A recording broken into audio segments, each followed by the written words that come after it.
spent, along with my wife and family, 2.5 years in Lima, Peru, 1975 to 1978. I was not very keen about going to Lima, Peru. In fact, I asked my regional director if I could stay on in Argentina and just finish up my 2.5 years there and go back to Canada to take up the missionary residence role at the seminary. And David Volstead responded rather quickly to me saying, no, we better hold with Plan A. The Peruvian church is waiting for you to come to develop theological education by extension, and we better hold to that plan, and you better move on to Peru for your last 2.5 years. So we went to Peru.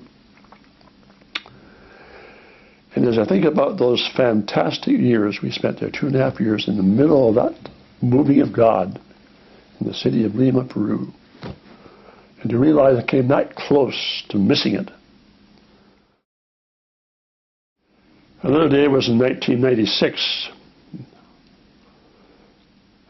We had had a very difficult assembly in Regina that year in the month of June. And again, the issue of the unrest among the First Nations people was front and center at that assembly.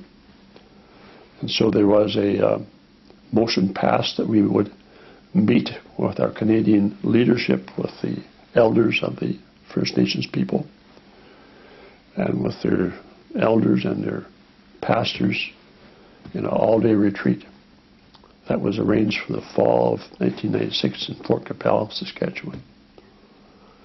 We all gathered in a large room, and we all sat around the edge. And I'll never forget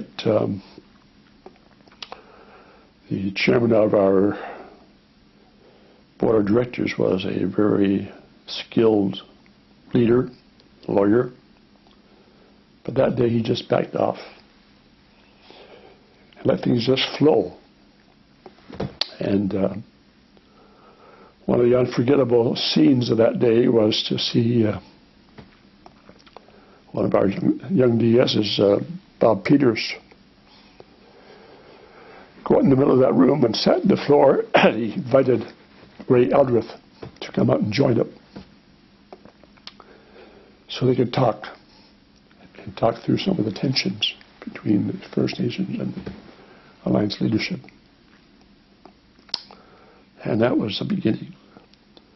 We were around the group that day, all these people sitting around the room, members of the board, DSs, all the leadership there was there, and national office. And everybody was to talk, every one of our leaders was to talk about their contact with First Nations people in their over the years. And I never knew before that Kent Dreacher, his first nanny, was a Cree Indian lady in northern Alberta.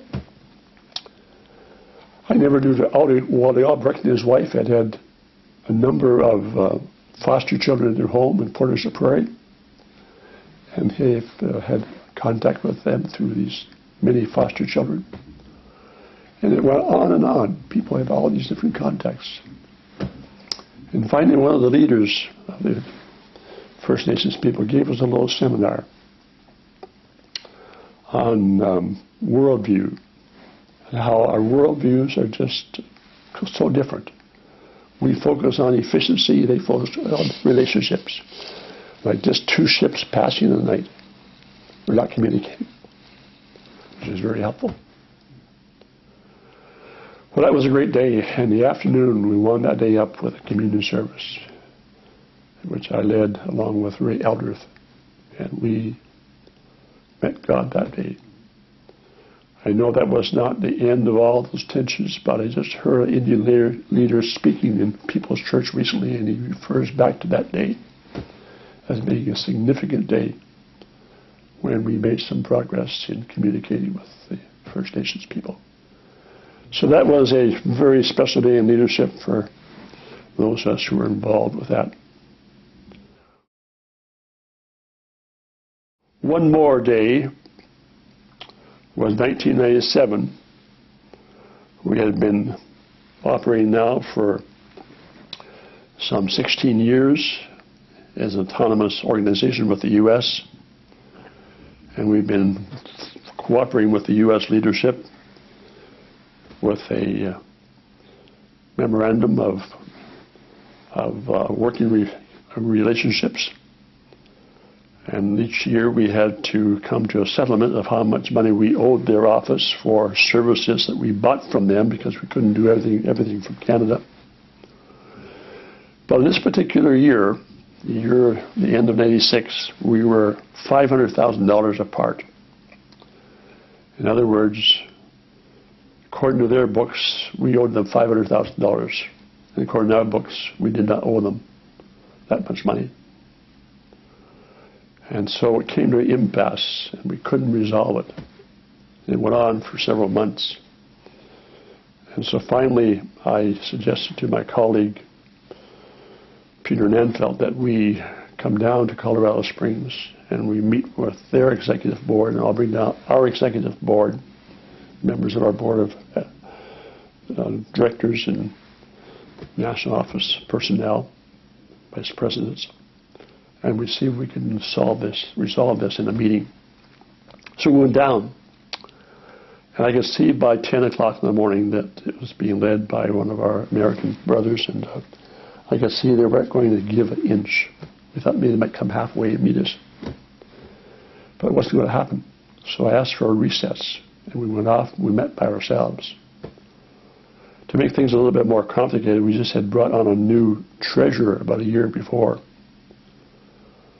And he had new eyes and new observations, and they were really rejecting his figures. So it was a hard thing for him to face this kind of disagreement.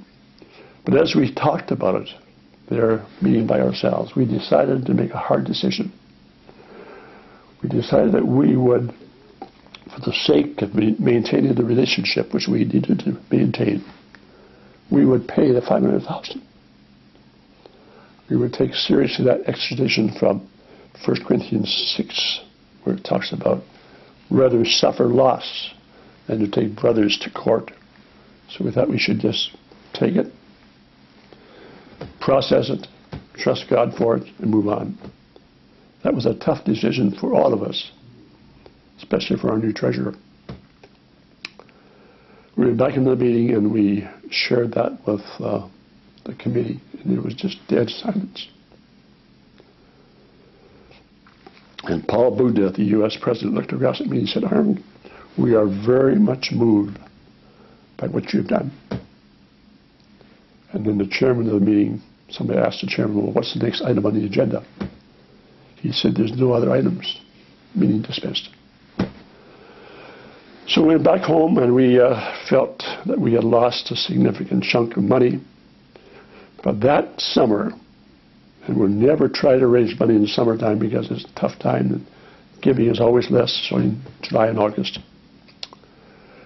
But we were down, and we were behind in the giving to Global Advance, and so the board told us we needed to advise the churches and ask them to dig deeper. And that summer, 1997, we took in $700,000 more in July and August than we ever did in those 2 months in history. And God gave us back the 500 plus 200. You can't outgive God. And we have moved on. And of course, today we are pretty well separate organizations, but that was one of those very special days of leadership.